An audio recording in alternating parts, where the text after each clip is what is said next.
Necessary and proper clause. Remember that. Necessary and proper clause. When the Constitution was created in 1787, it was ratified. There was a big argument. There was a massive dispute before the ratification. During the actual Constitutional Convention and during the ratification of each individual state, and the big argument was over the necessary and proper clause. They said, Patrick Henry stood up once and he said, necessary and proper? Why, you could argue anything could be necessary and proper. I mean, you've enumerated these 28 powers or whatever it was. You've enumerated these powers that the government can do this and this only. But then if you argue, well, we're going to do a 29th because it's necessary and proper. If you allow them to do anything you want, then why don't you just make a constitution that says this: the state will do whatever it wants to do. Do you know what? 2 years, 1789, they instituted a bank that started printing paper money. 2 years, our Constitution stood on its foundation. And after 2 years, Alexander Hamilton and Thomas Jefferson got into a huge debate. And the debate was around this necessary and proper clause. And Alexander Hamilton was for. He said the necessary and proper clause means that we should be able to do whatever we need to do, and we're going to need a bank to print paper money because it's a lot easier to do that than actually have to work and collect gold. If we can print paper money, we can control the people a lot more. Do you understand that the government, through its independent, through these banks, can print paper that they could actually run the country without taxing you at all? Because they can just print as much money as they need. And through the power of printing money, they can take what you produced. Because they can hire people to do all kinds of projects for the state and no longer for society. The necessary and proper clause was very dangerous. Let me take you back just a little bit further. During the Constitutional Convention itself, there were two interesting votes that very few people hear of. Let me read it. The delegates at the Constitutional Convention rejected a clause that would have given Congress the authority to issue paper money. They actually asked for it. A person at the convention said, can we put in a clause that says the Constitution, the state has a right, the federal government has the right to print paper money? And guess what they did? No way! Why did they refuse the right to print paper money? Because they knew if they could print paper money not backed by gold, it would cause inflation and deflation cycles and destroy the wealth of the people. So they refused it. So guess what? When they voted that down, they thought, okay, now let's actually go even a step further and put it right into the Constitution that they can never do that. They also rejected a measure that would have specifically denied the ability to the federal government to do so. So they did two things. They defeated the votes giving them the power to print money, but then they also defeated having it said that you could never do it. One thing about law, I have a very good lawyer. And I talk to him a lot. I bounce stuff by him. And he told me something very interesting. He said, you know what a good lawyer does? A good lawyer focuses on the details and captures in the contract everything that's agreed upon so that people don't have to have a good memory. It's in the contract. If the contract is nebulous, there's danger. Because now, well, what did we agree to? Well, I think we agreed to this. Well, I think we agreed to this. Don't you find it interesting that they left something nebulous as important as the money system? One group, there were two groups in that Constitution Convention. One of them had seen the bad effects of printing paper money. And so when they said Congress should have the authority to print paper money, they said no, and they voted that down. So then this group said, well, let's put it right in there saying Congress can never have the power to do it. And this group said no, and they voted it down. So they kept it nebulous. What does nebulous do when you tie it in with the necessary and proper clause? 2 years. 2 years of nebulousness. I hope that's a word. And the American people were on their way to losing their freedoms. And it wasn't just America, because you can track the same thing in Europe. You can track the same thing in Canada, around. The 10th Amendment was actually spelled out. Remember, the original Constitution did not have those original Bill of Rights, the 10 Amendments. Commandments. 10. That's important too. The first 10 amendments were called the Bill of Rights.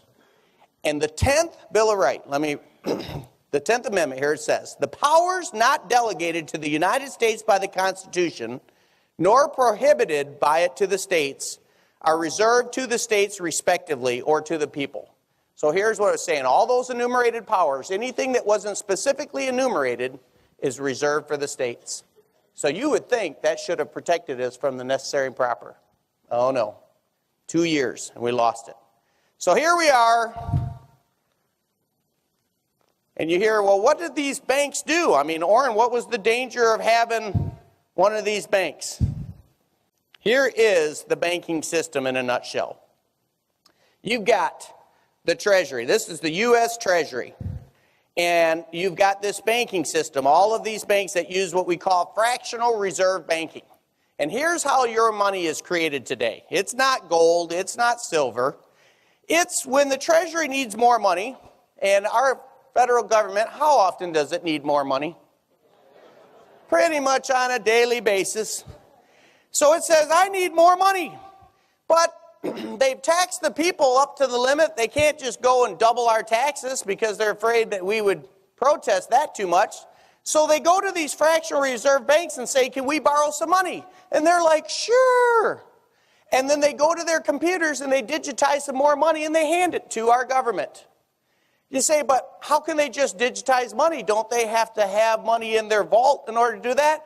No, they don't have that. So what they did is they created this thing called the Federal Reserve. And the Federal Reserve, when the banks have loaned out their money and they have fractional reserve banking, it works like this. If the Federal Reserve gives, the Federal Reserve writes a check and says, I'll buy some treasury bills from you, bank, and I'll buy 100 million in treasury bills from you. And they write a check for 100 million. Do you know where that money comes from when they write that 100 million check? It's created literally out of thin air. It literally, they sat down, they said, Mariner Eccles, and they asked him, they said, so where does this money come from? Just buy the credit for the country. It's just basically, here it is, it's 100 million, the check's in the mail, you can count on it. So the 100,000 goes to this $100 million goes to a bank and they buy these treasury bills. So what you see is treasury bills go to the Federal Reserve. They write a check for $100 million to one of these big banks. This bank has $100 million. The government says, can I borrow some money? What a coincidence. I've got $100 million sitting here. Now you'd think it'd be bad enough if they just handed them the $100 million because they created it out of thin air and handed it to them, but it's way worse than that. Fractional reserve banking allows you to 10 times how much you loan out. If you have $100 million, you can loan out $1 billion. Can you imagine? So I got $100 million sitting here and say, if I had $100 million and you came to me and said, can I borrow $10 million? Sure, here's $10 million. I loaned 10 people $10 million. There's my $100 million, right? Wrong. I can keep loaning. I can loan 10 times that much money out because fractional reserve banking. So the Federal Reserve creates money out of thin air, hands it to the fractional reserve bank, then the fractional reserve bank can 10 times the value of whatever money they have on credit to the Federal Reserve. And so it's an endless game where when the banks need more money to loan to the federal government, the Federal Reserve buys treasury bills from the banks. The banks then take that money and multiply it 10 times. They loan some to the federal government. So if they got $100 million and the federal government needed $100 million goes to the federal government. They get treasury bills. But now they use those treasury bills, and from that they start fractional reserve banking. Do you need a mortgage? Of course you need a mortgage. You want to live in a house. Haven't you seen the federal government get very concerned about everybody should have the right to own a house? You've heard that, right? You don't have any money? No problem. You qualify anyway. Well, and so when they do that, what's happening is that $100 million, they loan the $100 million to the government, but now they still can keep loaning $100 million because they can, through the banking system as it bounces around, I'm kind of doing a very shortened version here, but through the system of loaning a mortgage here, and then that person puts their money in this bank, and then that bank fractional reserves it again, it goes from 100 million, ends up turning into $1 billion. That is exploding our money supply. Exploding it. You say, well, how bad is it exploding it, Orrin? Let me explain. Let me show you just real quickly. Let me show you fractional reserve banking. If you had a fractional reserve banking of 50%, meaning that you had to keep half of your money in reserve, you could only... Fractional reserve banking is one of the most phenomenal, amazingly fraudulent things I've ever studied. Because it works like this. If you earned $1 million and saved $1 million, and one of your friends wanted to loan money, you could loan him the money out of the $1 million you have. If 10 of your friends came to you and asked for $1 million loan, you can't loan all 10 of your friends $1 million, can you? Through the miracles of banking, the banks can do just that. The banks can actually loan more money than they have. We, as a group, if we took all of our money and put it into one of the banks, let's say that all of us together put $5 million in a bank. When we go get a mortgage, don't we think that we're just borrowing some of that $5 million that the whole community put in there? You're not imagining at all that $5 million is turning into $50 million, are you? But that's exactly what happens. In this chart, you take a look at it, and this is from Wikipedia. Okay, here it is. Put in your $100 with the 10% reserve. That $100 equates to just under 1,000, and that's only up through Z. If you carry that out, as for everybody that can loan it, ends up turning into $100 turns into 1,000. This explosion in the money supply, as the Federal Reserve creates free money, hands it to the banks, buys treasuries back. The banks loan it to the federal government, so they're happy because the federal government just wants to have money without having to tax us. They're happy. Why does the bank love it? Because they loan it to the federal government. They know they're going to get that back. By the way, do you know how they get paid their interest back? On your tax dollars. How many people have noticed their taxes going up? Let me explain how bad it is. This last year, you paid just under $250 billion to service the national debt. 250, do you understand how much money 250? That didn't pay anything off. That just serviced the national debt. Do you know what that national debt is actually? It's printed paper money. Can you imagine how wealthy you can be if you get paid interest on paper? That's what I know. I guarantee you, when I first heard that, I said, that ain't right. All right, I'll have to do some research. I've researched it now for over 5 years. It's right.